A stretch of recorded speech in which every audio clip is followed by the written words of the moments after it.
So, try na natin ang ating ginataang sardinas na may pechay with talong. Yummy.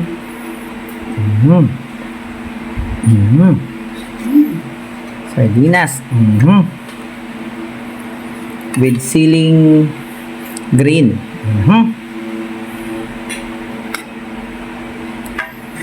So, let's the first bite. Oh, wait lang. Dudok. Dudok.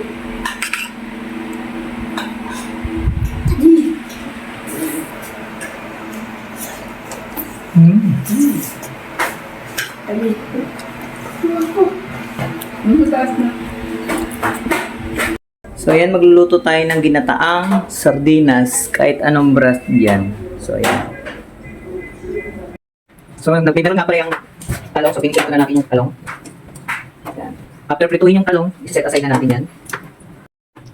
So, iset aside na natin.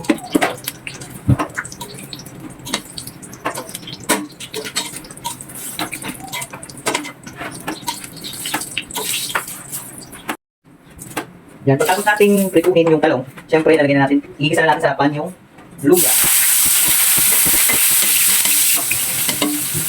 Pag lumabas na yung aroma niya, susunod na natin ang bawang.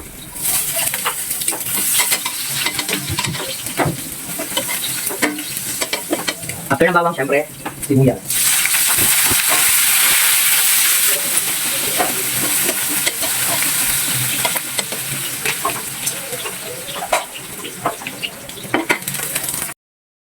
At syempre, pagtapos ng nagisa yun, ibululunod na natin ang Coco Mama na fresh gata.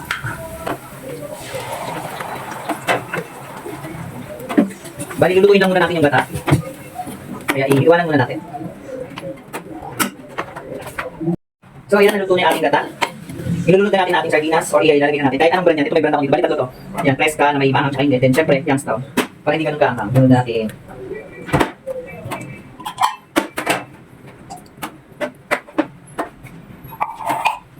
So, yan, lulutuin lang natin sila ulit para mag-bandi all together sila, syempre.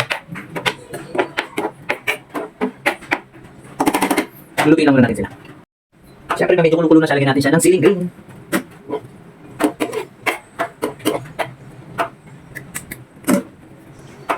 So, kulukulo na siya ulit, lagyan natin siya ng asin. Lagyan din natin siya ng pamintang durog. Lagyan natin siya ng garlic powder, konti lang. Optional lang ito kung wala, pwede nang huwag na. Then, konting seasoning, yung mga seasoning na ganyan. Konti lang. I-mix all together na naman natin sila.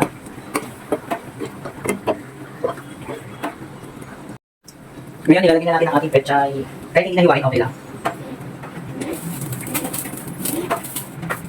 Next ng ating pechay, itong ating pinilitong talong.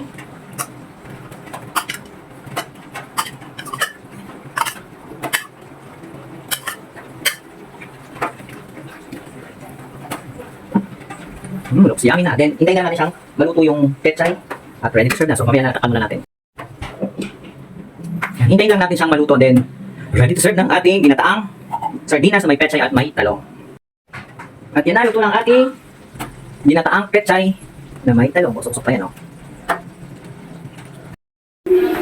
Ito na ang ating ginataang sardinas na may pechay at talong. Let's eat!